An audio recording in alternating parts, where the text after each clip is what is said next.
સુરતમાં દબાણ હટાવવાની કામગીરી કરવામાં આવી રહી છે। સુરતથી અત્યારે આ મહત્વપૂર્ણ સમાચાર સામે આવ્યા છે, જ્યાં વહીવટી તંત્ર દ્વારા દબાણ હટાવવાની કામગીરી હાથ ધરવામાં આવી। તો ટ્રાફિક પોલીસ દ્વારા દબાણ દૂર કરવામાં આવ્યા છે તેવી વિગતો અત્યારે સામે આવી છે। સુરતથી આ વિગતો મળી, જ્યાં માન દરવાજાથી ભાટેના તરફનો રસ્તો ખુલ્લો કરવામાં આવ્યો છે। દબાણ હટાવવાની કામગીરી કરવામાં આવી છે। મહાનગરપાલિકાની ટીમે સ્થાનિકોને નોટિસ પણ આપી હતી। ટ્રાફિક પોલીસ અને એસએમસીની સંયુક્ત કાર્યવાહી જોવા મળી રહી છે। રોડ પર પાર્ક કરેલ વાહનો પણ અત્યારે જપ્ત કરવામાં આવ્યા છે। તો દબાણો હટાવવાની કામગીરી સુરતમાં હાથ ધરવામાં આવે છે। ટ્રાફિક પોલીસ દ્વારા દબાણ દૂર કરવામાં આવ્યા છે। માન દરવાજાથી લઈને ભાટેના તરફનો રસ્તો અત્યારે ખુલ્લો કરી દેવામાં આવ્યો છે। મહાનગરપાલિકાની ટીમે સ્થાનિકોને નોટિસ પણ આપી હતી તેવી વિગતો પણ અત્યારે સામે આવે છે। ટ્રાફિક પોલીસ અને એસએમસીની સંયુક્ત કાર્યવાહી જોવા મળી છે।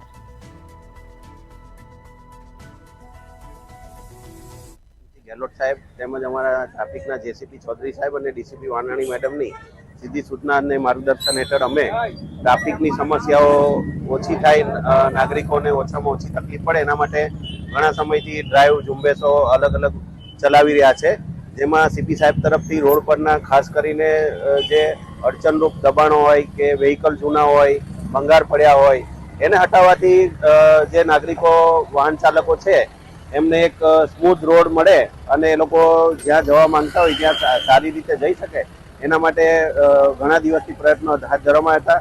થોડા દિવસ પહેલા સીપી સાહેબ તરફથી સૂચના હતી કે માન દરવાજાથી ભાટેના તરફ જે રોડ જાય છે ત્યાં પુષ્કળ પ્રમાણમાં જૂના વ્હીકલોનું દબાણ અને અલગ અલગ બીજા ભંગારના સામાનોનું પણ દબાણ છે। જો એ દૂર કરવામાં આવે તો નાગરિકોની તકલીફ વાહન ચાલકોની દૂર થાય એમ હોય છે। જેથી અમે સ્થાનિક પોલીસ, સલાબતપુરા પોલીસ, ત્યાંના સ્થાનિક ડીસીપી સાહેબ તેમજ અમારા કોર્પોરેશનના જે ઝોન લાગે છે એમના અધિકારીઓ સાથે ચર્ચા વિચારણા કરી આજ રોજ અમારે આ જે રોડ છે એનું તમામ દબાણો અને સાફ સફાઈનો એક કાર્યક્રમ હાથ ધરવામાં આવ્યો હતો। જેના જે જાહેર રોડના ઉપર જે જાહેરમાં વાહનો પાર્કિંગ કરીને તેમજ જે બિસ્માર વાહનો હોય છે, જે ખંડિત વાહનો છે, તેને મૂકીને જે જાહેર રસ્તો બંધ કરી દેવામાં આવ્યો હતો, ત્યારે સુરત ટ્રાફિક પોલીસ અને સુરત મહાનગરપાલિકાની ટીમ દ્વારા એ જાહેર દબાણો દૂર કરવા માટે આજરોજ મહાઝુંબેશ હાથ ધરવામાં આવી હતી। ત્યારે આપણી સાથે એસીપી ચિરાગ પટેલ આપણી સાથે ઉપસ્થિત છે, આપણે એમની સાથે વાતચીત કરીશું। સાહેબ, આજે અહીંયા જે જાહેર રસ્તાના ઉપર વાહનો મૂકીને જે ટ્રાફિક જામ કરવા માટે જે સમસ્યા કરવામાં આવી હતી તેને લઈને શું કામગીરી કરવામાં આવી રહી છે? ગુજરાત પોલીસ અત્યારે લોકોની વચ્ચે જઈ રહી છે। અમારો એક કાર્યક્રમ ચાલી રહ્યો છે, 3 વાત તમારી 3 વાત અમારી। આ યોજના હેઠળ, આ કાર્યક્રમ હેઠળ ઘણી વખતે લોકોના સૂચનો અમને મળતા હોય છે। મહેરબાન સીપી સાહેબ ટ્રાફિક ઉપર ખૂબ ફોકસ કરી રહ્યા છે। હમણાં જે તહેવારોનો સમય હતો એ દરમિયાન ટ્રાફિકની કેટલીક સમસ્યા ધ્યાનમાં આવી અને લોકોના સૂચનો મંગાવવામાં આવ્યા 3 વાત તમારી 3 વાત અમારી હેઠળ। અને એમાં અમારા ધ્યાનમાં આવ્યું કે માન દરવાજાથી ભાટેના તરફ જોડતો જે રસ્તો છે એની ઉપર એક તરફના રોડ ઉપર કાયમી ધોરણે કેટલાક વાહનો અને દબાણો કરી અને રસ્તો બ્લોક કરી દેવામાં આવેલો છે। આ વિસ્તારની સીપી સાહેબે જાતે વિઝિટ કરી અને ત્યારબાદ સ્થાનિક પોલીસ, ટ્રાફિક તમામને સૂચના આપવામાં આવી, જેના ભાગરૂપે છેલ્લા 2 થી 3 દિવસથી અમે લોકો સ્થાનિક લોકો સાથે મિટિંગો કરી એમને સમજ કરવામાં આવી કે આ જાહેર માર્ગ છે, એની ઉપર આ રીતના દબાણો શક્ય નથી, તાત્કાલિક ધોરણે એમને હટાવવામાં આવે। એમની સમજાવટથી આ જે દબાણો છે એમણે મોટાભાગના હટાવી લીધા છે। અત્યારે હાલ એસએમસી ઉધના, લિંબાયતની ટીમો, ટ્રાફિક પોલીસ, સ્થાનિક સલાબતપુરા અને ઉધનાની પોલીસ અને ઝોનની પોલીસ અહીંયા આગળ હાજર છે અને જે પણ દબાણ હટાવવાની છે એ કામગીરી થઈ રહી છે।